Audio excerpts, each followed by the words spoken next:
হাইকোর্টে।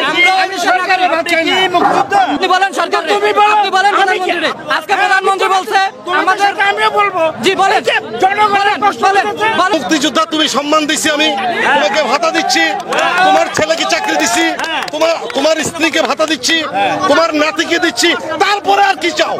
প্রশ্ন করতে চাই যে এই কোটা বিরোধী আন্দোলন বা কোটা সংস্কার আন্দোলন যদি অযৌক্তিক হয়, তাহলে 2018 সালে ছাত্রদের আন্দোলনের প্রেক্ষাপটে তিনি কেন সংসদে দাঁড়িয়ে ঘোষণা দিয়েছিলেন যে সরকারি চাকরিতে কোনো কোটা থাকবে না? প্রধানমন্ত্রী দর্শক, দেশ প্রবাস দূরে কিংবা কাছে বসে যারা আমাদের দেখছেন সবাইকে জানাচ্ছি আন্তরিকভাবে শুভেচ্ছা ও অভিনন্দন। দর্শক, প্রধানমন্ত্রীর বিরুদ্ধে যুদ্ধ ঘোষণা বলতে পারেন। আপনারা জানেন ইতিমধ্যে কোটা আন্দোলন সারা দেশে ছড়িয়ে পড়েছে। সারা দেশের শিক্ষার্থীরা তাদের গুরুত্বপূর্ণ পরীক্ষা বাদ দিয়ে সরকারের বিরুদ্ধে মাঠে নেমে গেছে। দর্শক, শিক্ষার্থীরা যদি মাঠে নামে সরকারের ক্ষমতার চেয়ারে কিন্তু ভাটা নামতে পারে, কারণ শিক্ষার্থীরা ছাত্র একটা আলাদা বল, আলাদা শক্তি বলতে পারেন। দর্শক, এই ছাত্রদের পক্ষ নিয়ে কঠিনভাবে চেপেছেন, কঠিনভাবে ঘোষণা দিয়েছেন একটা লাইভ ভিডিওতে ভিপি নুরুল হক নূর। দর্শক, চলুন তিনার একটা বক্তব্য শুরুতে দেখে আসি, তারপর আমরা বিস্তারিত যুদ্ধের ঘোষণা শুনবো। আশা করি সঙ্গেই থাকবেন এবং পরবর্তী আপডেট জানতে চ্যানেলটি সাবস্ক্রাইব করে রাখবেন। পাল্টা প্রশ্ন করতে চাই যে এই কোটা বিরোধী আন্দোলন বা কোটা সংস্কার আন্দোলন যদি অযৌক্তিক হয়, তাহলে 2018 সালে ছাত্রদের আন্দোলনের প্রেক্ষাপটে তিনি কেন সংসদে দাঁড়িয়ে ঘোষণা দিয়েছিলেন যে সরকারি চাকরিতে কোনো কোটা থাকবে না? আপনাদের নিশ্চয়ই মনে আছে 2018 সালে সেই আন্দোলনে আমরা নেতৃত্বে ছিলাম, নেতৃত্ব দিয়ে রাজপথে ধারাবাহিকভাবে প্রায় 8 মাস আন্দোলন করেছিলাম। প্রধানমন্ত্রী নিজে বলেছিলেন যে ছাত্ররা যদি কোটা না চায় তাহলে কোটা থাকবে না, ছাত্ররা আন্দোলন করছে, কোনো কোটাই থাকবে না। প্রধানমন্ত্রী রাষ্ট্রের সর্বোচ্চ নির্বাহী প্রধান ব্যক্তি, তিনি কিন্তু এই কথা বলেছেন। তার পরবর্তীতে আমরা দেখলাম যে আমরা ছাত্ররা যখন প্রধানমন্ত্রীর কথা আশ্বস্ত হয়ে আমরা যখন আন্দোলন এক প্রকারের স্থগিত করেছিলাম, তখন আবার আমরা যে প্রজ্ঞাপনের দাবি করেছিলাম যে প্রধানমন্ত্রী মৌখিকভাবে বলেছে সেটার প্রজ্ঞাপন হোক, সেটা হচ্ছে না। তখন আমরা ভিতর থেকে খোঁজ নিয়ে জানতে পারলাম যে এটা জাস্ট রাজনৈতিকভাবে সরকার যেভাবে মানুষকে একটা সান্ত্বনা দেয়, একটা উত্তেজিত বা উত্তপ্ত পরিস্থিতি ঠান্ডা করার জন্য যে কথা বলে, এটা ওরকম একটা কথার কথা, সরকার এটা করবে না। তারপরে কিন্তু আমরা আবার আন্দোলন করেছি। জনপ্রশাসন মন্ত্রণালয়ের সচিবকে কেন্দ্র করে আপনার তার নেতৃত্বে 7 সদস্য বিশিষ্ট একটা কমিটি করে দিয়েছিল যে যারা এইটা পর্যবেক্ষণ করতেছিল বা এইটার প্রতিবেদন দেবে। তারা প্রতিবেদন দিয়ে বলেছিল যে বর্তমানে উন্মুক্ত পদ্ধতিতে মেধাবীদের সুযোগ দেওয়া উচিত আগামীর বাংলাদেশকে এগিয়ে নেওয়ার জন্য। এটা আমলাদের ভাষ্য। তারা কোটা না রাখার পক্ষে মতামত দিয়েছিল। তারপরেও সরকার তার রাজনৈতিক ইকুয়েশন থেকে তারা হিসাব কিতাব করে সিদ্ধান্ত নিয়ে কিন্তু 2018 সালের 4 অক্টোবর তারা একটা পরিপত্র জারি করে বলেছিল যে সরকারি প্রথম এবং দ্বিতীয় শ্রেণী অর্থাৎ 9ম থেকে 13তম গ্রেড পর্যন্ত চাকরিতে কোনো কোটা থাকবে না। তাহলে দেখেন, একটা আন্দোলন চলেছে 8 মাস, ছাত্রদের আন্দোলন। সেই আন্দোলন করতে গিয়ে অসংখ্য শিক্ষার্থী হামলার শিকার হয়েছে, মামলার শিকার হচ্ছে। এখনো আমরা অনেকে কিন্তু আপনার মামলার হাজিরা দিচ্ছি, আমাদের নামে একাধিক মামলা রয়েছে। প্রধানমন্ত্রী সংসদে দাঁড়িয়ে রাষ্ট্রের সর্বোচ্চ নির্বাহী প্রধান বললেন কোটা থাকবে না, তারপরে আবার সেই কোটা অর্ধেক সংস্কার করেছে, বাতিল করেছে, আর অর্ধেক ছিল। আবার এখন আজকের যে প্রধানমন্ত্রীর বক্তব্য, সেটা শুনে তো আমরা আসলে আশ্চর্যান্বিত হয়েছি যে আপনার রাষ্ট্রের প্রধান নির্বাহী সর্বোচ্চ ব্যক্তি তিনি যদি এইভাবে এক এক সময় এক এক কথা বলেন, তাহলে এটা কি মিন করে? 2018 সালে তিনি বলছেন কোটা থাকবে না, এখন বলছেন যে কোটা আন্দোলন যারা করছে তারা চাকরিতে কেউ ঢোকে নাই, তারা চাকরি পরীক্ষাও দেয় না, তারা রাজনীতি করছে। তো রাজনীতি করে তো খারাপ কিছু না। আমরা 2018 সালে আন্দোলন করেছি, সেখান থেকে আমরা রাজনৈতিক দল করেছি। এখন প্রধানমন্ত্রী এইটার চেয়ে আন্দোলনের ন্যায্যতাটা দেখার দরকার। এবং আপনি যদি লক্ষ্য করেন যে ছাত্র, শিক্ষক, বিশিষ্টজনরা সর্বমহল থেকে কিন্তু এই আওয়াজ উঠেছে। অধিকাংশ ক্ষেত্রে বলছে যে এটা বাতিল করা দরকার, কেউ কেউ বলছে যে সীমিত মাত্রায় থাকতে পারে। কিন্তু সেখানে প্রধানমন্ত্রী যদি একেবারে ডিনাই করে দেন, তাহলে আমাদের প্রধানমন্ত্রীকে প্রশ্ন করতে হবে, তার কাছে জানতে হবে 18 সালে তাহলে কেন তিনি কোটা বাতিলের ঘোষণা দিয়েছিলেন। যখন আমরা দেখলাম যে আমাদের মেধা থাকা সত্ত্বেও, আমাদের প্রচেষ্টা থাকা সত্ত্বেও এই 56% কোটার কারণে আমাদের সুযোগগুলো বন্ধ হয়ে আছে, তখন আমাদের কাছে মনে হচ্ছে এই চাকরি পরীক্ষা দেওয়ার আগে এই অযৌক্তিক প্রথার বিরুদ্ধে আন্দোলন করা দরকার। সেইখান থেকে আমরা আন্দোলন করতে গিয়ে হামলার শিকার হয়েছি, মামলার শিকার হয়েছি, বলা চলে আমাদের জীবনটাই পুরো তছনছ করে দিয়েছে। এই রাষ্ট্রের এরকম আরো অসংখ্য বিষয় আছে যেটা একটা পরিবর্তন হওয়া দরকার যদি আমরা বাংলাদেশকে এগিয়ে নিতে চাই। বলা চলে দীর্ঘ 3 দশকের মধ্যে সর্ববৃহৎ একটা ছাত্র আন্দোলন, আমরা তরুণ সহ বিভিন্ন শ্রেণী পেশার মানুষের কাছে সমর্থন পেয়েছি, সহযোগিতা পেয়েছি, তাদের প্রশংসা পেয়েছি, এবং তারা বলেছে যে এই তরুণরাই মাঠে যদি এগিয়ে আসে দেশের রাজনীতিতে একটা গুণগত পরিবর্তন হতে পারে। সেই জায়গা থেকে কিন্তু আমরা কিছুটা রাজনৈতিক আকাঙ্ক্ষা আমাদের মধ্যে তৈরি হয় এবং 2019 সালে ডাকসু নির্বাচনের পরপর কিন্তু আমরা রাজনীতিতে আসি একটা প্রক্রিয়ার মধ্যে দিয়ে। আমরা কিন্তু রাজনৈতিকভাবে কেউই এইখানে চিন্তা ভাবনা করে আসলে আন্দোলনটা করিনি। এমন যারা আন্দোলন করছে আপনারা দেখেছেন এখানে সবাই কিন্তু সাধারণ শিক্ষার্থী, এতগুলো স্টুডেন্ট আসছে, আমরা সবাই আছি এখানে, দলমত নির্বিশেষে সবাই এখানে আছে। তো আপনার কি মনে হয় না আমাদের এতটুকু বোঝার মতো সক্ষমতা আছে কোনটা মুক্তিযুদ্ধের পক্ষের আর কোনটা মুক্তিযুদ্ধের বিপক্ষের শক্তি? ওইটা বুঝে শুনেই তো এখানে আসছি। আর মূল কথা হচ্ছে ভাই এখানে যে এখানে একটা ছেলেও কিন্তু বলে নাই যে মুক্তিযোদ্ধাদেরকে তারা অসম্মান করছে বা মুক্তিযোদ্ধা কোটা চায় না, এই সেই অনেক কথা বলা হয়েছে না যেগুলো ওনারা বলতেছে। আমি তো আপনাদের লাইভগুলো দেখছি, আপনাদের ইন্টারভিউগুলো দেখছি, তো সেখান থেকে বিবেচনা করে বলতেছি। একটা লাইভে দেখলাম আপনার এখন প্রথম কথা আপনার প্রশ্নের উত্তরই আগে দিই, যারা মুক্তিযুদ্ধ করেছিলেন তারা কি কোটার জন্য মুক্তিযোদ্ধা করেছিলেন? এই প্রশ্নের উত্তর কিন্তু তাদেরকে দিতে হবে। এটা কিন্তু গুরুত্বপূর্ণ কোশ্চেন যে এই যে যারা এখন আন্দোলনটা করছে, যারা বলতেছে আমরা মুক্তিযোদ্ধার নাতিরা যারা আছে তাদেরকে দেখতেছি কয়েকজনকে মিলে হচ্ছে তারা দাঁড়ায় গেছে, মানববন্ধন করতেছে। আমরা তো দেখি, সবকিছুই দেখতেছি, এমন না যে কোনো কিছু দেখি না। তাদেরকে ইনস্ট্যান্ট বৃত্তি দেবে। আসসালামু আলাইকুম প্রিয় দর্শক, আপনাদের সকলকে আমন্ত্রণ জানাচ্ছি রাজনীতির কথা অনুষ্ঠানে।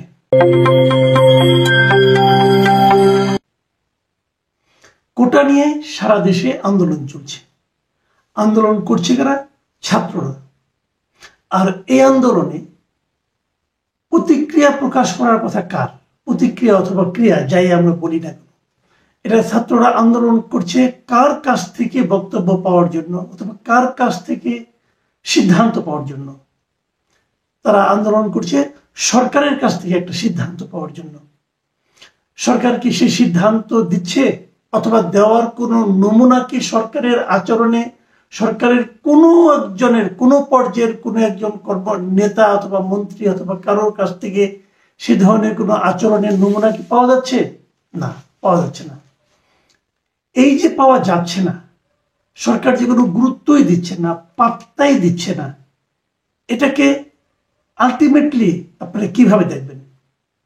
আমি কিন্তু মনে করি এই কোটা না আবার সরকারের গলার কাটা হয়ে দাঁড়ায়, সেরকম সমূহ সম্ভাবনা কিন্তু আমি দেখছি।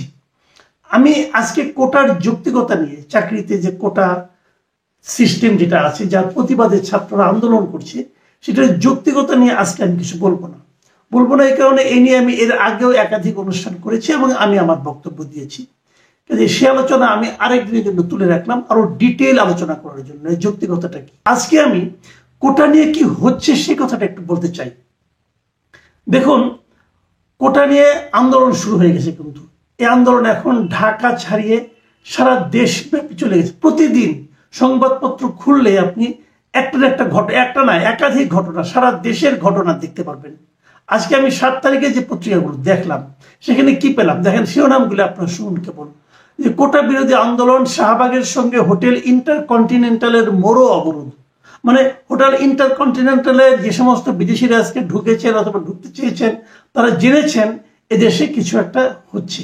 যারা বিদেশি ছিলেন তারা সবাই কিন্তু জানতে পেরেছেন। আবার ঢাকা কলেজের ছাত্ররা সায়েন্স ল্যাবরেটরিতে অবরোধ করেছে রাস্তায়। এছাড়া আমরা দেখতে পাচ্ছি যে হাজী দানেশের শিক্ষার্থীরা সড়ক অবরোধ করেছে এবং জাহাঙ্গীরনগরে হচ্ছে অবরোধ। জগন্নাথ বিশ্ববিদ্যালয়ে সেখানেও অবরোধ হচ্ছে। সারা দেশের সকল শিক্ষা প্রতিষ্ঠানে কিন্তু এই আন্দোলন ছড়িয়ে পড়েছে।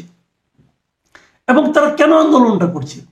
তারা আন্দোলনটা করছে এই কারণে তারা জানে যে বিশ্ববিদ্যালয় থেকে পাশ করার পর তাদের চাকরির জন্য যখন মাঠে নামতে হবে তখন তাদেরকে একটা অসম প্রতিযোগিতার মুখোমুখি হতে হবে।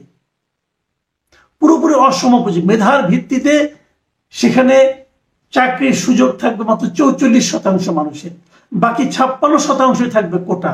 তার মধ্যে 30% থাকবে হলো মুক্তিযোদ্ধার সন্তান এবং নাতিদের জন্য সংরক্ষিত। পৃথিবীর কোথায় আছে আমি জানি না। তো এই যে জিনিসটা হচ্ছে, এটাকে বাম ছাত্র জোট যারা আছে তারা কিন্তু বলেছে যে মুক্তিযোদ্ধা কোটা বাতিল ও অনগ্রসরদের জন্য যৌক্তিক পর্যায়ে কোটা থাকা দরকার। তাদের বক্তব্য হলো যে মুক্তিযোদ্ধা কোটা বাতিল করতে হবে এবং যারা অনগ্রসর আছে তাদের জন্য যৌক্তিক পর্যায়ে কোটা থাকতে পারে, এটা তাদের বক্তব্য। এখন এই যৌক্তিক পর্যায়টা নির্ধারণের জন্য সরকার কিংবা কারোর মধ্যে কোনো ধরনের উদ্যোগ কি আছে? নাই। এক ধরনের গোয়ার্তুমি আমি দেখতে পাচ্ছি। গোয়ার্তুমি এরকম, আমরা বলেছি কোটা থাকবে অতএব থাকবে। আপনি কেন বলেছেন তার কোনো ব্যাখ্যা নাই, কিন্তু আপনি যে বলেছেন কোটা থাকবে তার পেছনে যুক্তিটা কি? যুক্তি নিয়ে কেউ কোনো কথা বলবে না। তারা বক্তব্য আমি বলেছি অতএব থাকবে, আমি বললাম থাকবে না অতএব থাকবে না। তো এটা তো গণতন্ত্রের ভাষা হতে পারে না। এটা কি গণতন্ত্রের ভাষা হয়? আমার কাছে যে জিনিসটা লেগেছে, আমি আজকে আমাদের প্রধানমন্ত্রী শেখ হাসিনা উনিও একটা কথা বলেছেন, কিন্তু উনি বলেছেন যে ছেলে মেয়েরা লেখাপড়া বাদ দিয়ে কোটা বিরুদ্ধে আন্দোলন করছে, সেখানে মেয়েরাও করছে, উনি এটা বলেছেন। ওনার এই কথাটাকে আমি খুবই গুরুত্ব দিয়ে গ্রহণ করেছি। এই কারণে করেছি, আমি ওনাকে যখন উনি এই কথা বলেন যে ছেলে মেয়েরা লেখাপড়া বাদ দিয়ে কোটা বিরুদ্ধে আন্দোলন করছে, তখন কিন্তু তারপরে প্রশ্নটাই চলে আসে, একবার ভাবুন ছেলে মেয়েরা লেখাপড়া বাদ দিয়ে কেন কোটা বিরোধী আন্দোলন করছে? আচ্ছা, ছেলে মেয়েরা লেখাপড়াটা করছে কেন এটা আগে বলুন। ছেলে মেয়েরা লেখাপড়া করছে একটা ভালো চাকরি পাওয়ার জন্য, একটা ভালো ভবিষ্যতের জন্য। এখন এই ভালো ভবিষ্যতের ক্ষেত্রে লেখাপড়া করে সে যা অর্জন করবে, সেটা যদি কোটার নামে কিছু তাদের চেয়ে কম মেধা সম্পন্ন ছেলে মেয়েরা সেটা যদি ছিনতাই করে নেয়, তাহলে তার জন্য তারা আন্দোলন করবে না। সিম্পল কথা তো এটা। ছেলেমেয়েরা কেন লেখাপড়া বাদ দিয়ে আন্দোলন করছে, এই কথাটা একবার প্রধানমন্ত্রীর প্রশ্নটা আমি করতে চাচ্ছি যে কেন কেন করতে চাচ্ছি। এবং উনি অনেকগুলি ব্যাখ্যা দিয়েছেন যে যারা বঞ্চিত আছে তাদের জন্য কোটা থাকা দরকার, মেয়েদের জন্য কোটা থাকা দরকার, সবই ঠিক আছে। কিন্তু উনি একবারও ব্যাখ্যা করেননি যে মুক্তিযোদ্ধার নাতিদের জন্য কেন থাকতে হবে। এই কথাটা নিয়ে প্রধানমন্ত্রী একটা কথাও বলেননি। কেন বলেননি? আসলে বলার মতো কোনো যুক্তি নেই। সবচেয়ে বেশি যে কোটা সংরক্ষণ করা হয়েছে 30%, সেটা হলো মুক্তিযোদ্ধার সন্তান এবং নাতিদের জন্য। এটা কেন? প্রধানমন্ত্রী কিন্তু অনগ্রসর শ্রেণীর কথা বলেছেন, নারীদের কথা বলেছেন। উনি মহিলা আওয়ামী লীগের একটা আলোচনা সভায় উনি বক্তব্যগুলি দিচ্ছিলেন, উনি এগুলি বলেছেন। কিন্তু উনি মুক্তিযোদ্ধাদের নাতিদের জন্য কেন থাকা উচিত এই কথাটাই নিয়ে কোনো আলোচনা করেননি। এবং তারপর উনি যেটা ফিনিশিং দিয়েছেন যে তারা ছাত্ররা লেখাপড়া বাদ দিয়ে কোটা বিরোধী আন্দোলন করছে। এই যে ওনার উপলব্ধিটা, এটাকে আমি সাধুবাদ জানাই। উনি বুঝতে পেরেছেন লেখাপড়া বাদ দিয়ে করছে কেন। এই প্রশ্নটা হলো ইম্পর্টেন্ট। এই প্রশ্নটা আমি মাননীয় প্রধানমন্ত্রীকে করতে চাই যে আপনি একবার ভাবুন ওরা কেন লেখাপড়া বাদ দিয়ে আন্দোলন করছে। কারণ ওরা মনে করছে লেখাপড়া করে যা অর্জন করা যাবে সেটা তো অন্য একজন লোক ছিনতাই করে নিয়ে যাচ্ছে। সেই ছিনতাইয়ের হাত থেকে রক্ষা করার জন্য পদের অধিকার তারা আন্দোলন করছে। এটা কিন্তু অনার করতে হবে। দেখুন, আমরা একটা গণতান্ত্রিক সরকার, কিন্তু আমি একটাকে ছোট্ট খেলে একটা পয়েন্ট বলে আমি আলোচনাটা শেষ করব। মুক্তিযুদ্ধের সন্তানদের জন্য আপনি কোটা করেছেন। প্রথমে ছিল মুক্তিযোদ্ধাদের জন্য কোটা, 72 সাল থেকে ছিল কিন্তু এটা। তারপর মুক্তিযোদ্ধার সন্তানদের জন্য হলো, তারপর মুক্তিযোদ্ধার নাতিদের জন্য হচ্ছে। কিন্তু কত পার্সেন্ট দিচ্ছেন? 30%। আচ্ছা, মুক্তিযোদ্ধার সংখ্যাটা কত? আমাদের দেশে মুক্তিযোদ্ধার সংখ্যা কত? এটা নিয়ে নানা রকম হিসাব বিকাশ আছে। কেউ বলে 1,80,000, কেউ বলে 1,83,000, এরকম অনেক কিছু থাকে।